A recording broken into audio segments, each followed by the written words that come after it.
Макробиотикийн бактерийг өсгөн үржүүлэх газар 1256 бактери байв. 50 минутын дараа дахин шалгахад тэнд 2283 бактери байв. Энэ хоёр тооны хоорондох ялгааг олж тус бүрд нь 10-ийн орноор тоймлоорой.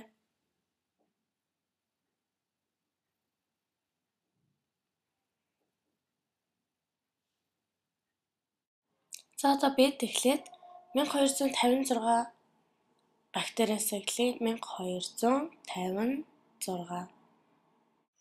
За 1256-гаа одоо тоймлъя. 10-ийн орноор томил гэсэн. Тэгэхээр энэ 5 байна. 10-ийн орноор томил гэдэг маань тухайн тооныхоо 10-ийн орныг томилно гэсэн үг юм аа. Тэгэхээр 10-ийн орны дараа нэгжийн орн байна. Манай нэгжийн орн маань 5-аас их байна. 6. 5-аас их байвал дээшээ нэмэгдэнэ гэсэн үг. Тэгэхээр манай 1256 маань нэмэгдэнэ гэсэн үг юм аа. Тэгэхээр манай 1256 маань 1260 болж нэмэгдэх нэ.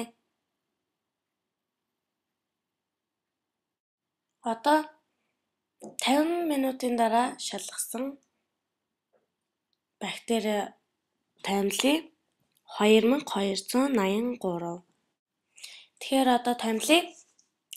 Манай 10-ийн орн маань энэ байна 8. 10-ийн орны маань ард байгаа 3. Энэ бол 5-аас бага байгаа учраас бага байна. Тэгэхээр бид үнийгээ багасгаж томилно гэсэн үг ээ. Round down. Тэгэхээр манай энэ багасгасан маань 2280 болох нэ. За одоо хоёр тоогоо хоёулангийн 10-ийн орноор томилчлаа. Одоо энэ хоёр томилсон хоёр тооныхоо ялгааг олох нэ. Тэхийн тулд энэ хоёрыгоо хооронд нь хасчихна. За одоо 1260-аа 2280-аас хасъя.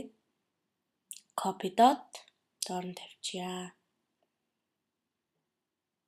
Гэт энэ хоёрыг хасахаар одоо хэд болох вэ? Бодцгоё. За одоо бодъё.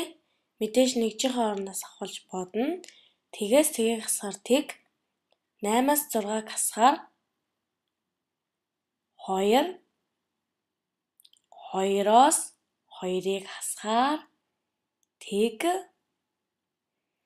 2-оос 1-ийг хасахаар 1. Ингээд манай ялгаа маань гараад ирж байгаамаа.